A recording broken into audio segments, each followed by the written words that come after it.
2 cây.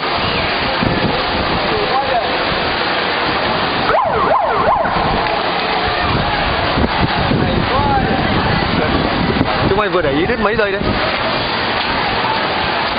Không, chúng mày không để ý à?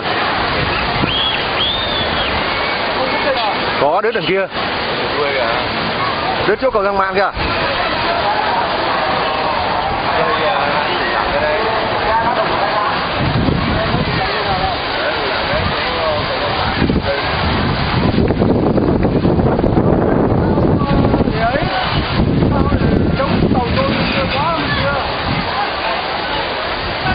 Còn đúng đấy, ai kia đéo gì đấy?